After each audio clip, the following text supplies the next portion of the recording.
ได้คิดดีวันนี้เราจะมาทำสลามสูตรมัชเมลโล่เดี๋ยวผมจะมาบอกวิธีการทำนะครับเราจะใช้กาวใส8ช้อนโต๊ะโฟมล้างหน้าต้องเป็นแบบโฟมนะครับแล้วก็ครีมอาบน้ำครึ่งช้อน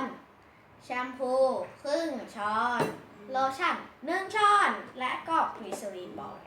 เดี๋ยวเราจะมาเริ่มทำกันเลยเบบี้ออยล์เดี๋ยวผมจะทำตอนใส่ตอนที่เสร็จแล้วนะครับเพื่อเงาว้าวเริ่มจากการใส่กาวกันเลยอันดับแรกเราจะมาใส่กาวใสก่อนเลยนะครับ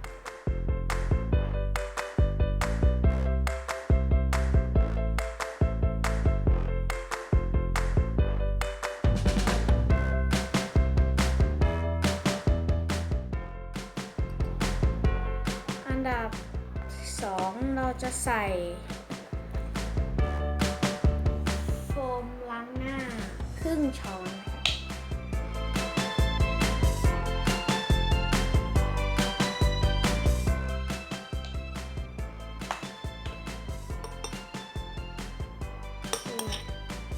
แล้วก็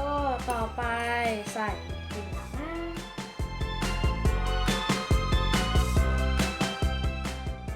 แล้วก็แชมพู1/2เช่นกันสุดท้ายก็ใส่โลชั่น1ช้อนครับแล้วก็คนให้เข้ากันก่อนนะครับแล้วค่อยใส่บอลแหละมันก็จะดูหน้าตาขาวๆกลิ่นหอมมากเลยเหมือน4 in 1ผมจะเริ่มใส่บอลแลกเลยแล้วกันนะครับใส่ทีละนิดนะครับไม่ต้องใส่เยอะเพราะว่าแล้วแต่ว่าอยากจะได้เนื้อแบบไหน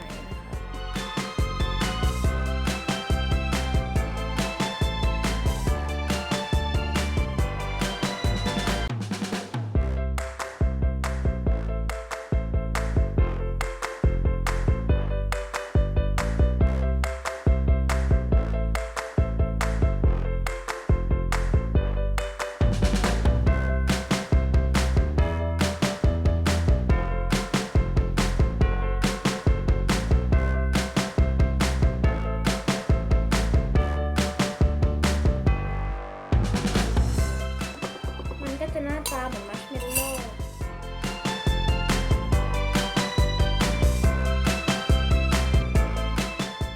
นุ่มมากเลย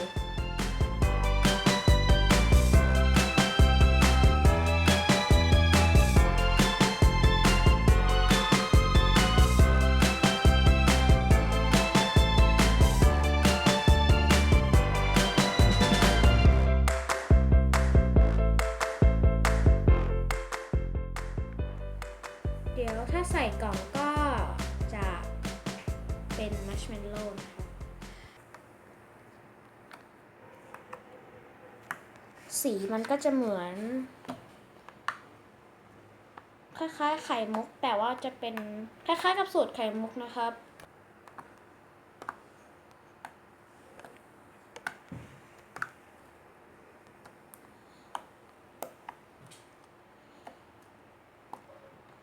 อันนี้สูตรได้มาจาก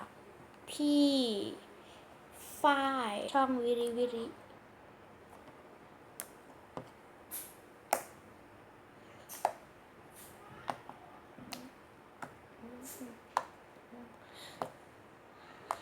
มีความรู้สึกฟินมากนุ่มมากๆเลย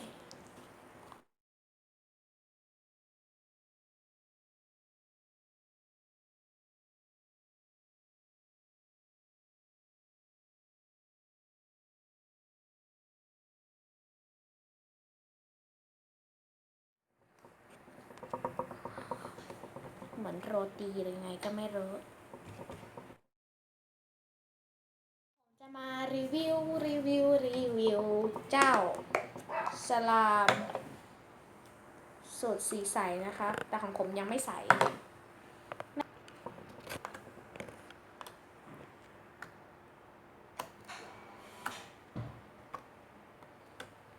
อันนี้ก็ได้สูตรมาจากที่ฝ้ายเหมือนกันนะครับ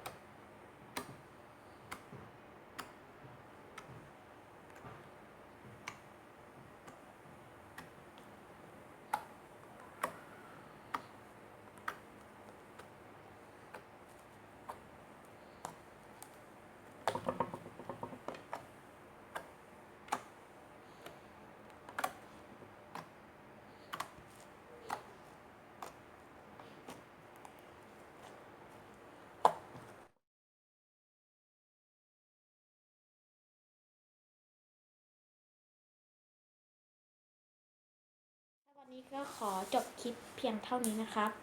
ใครชอบอย่าลืมกดไลค์และอย่าลืมกด Subscribe ช่องกายคิดดีด้วยนะครับสำหรับวันนี้ขอลาไปก่อน สวัสดีครับ บ๊ายบา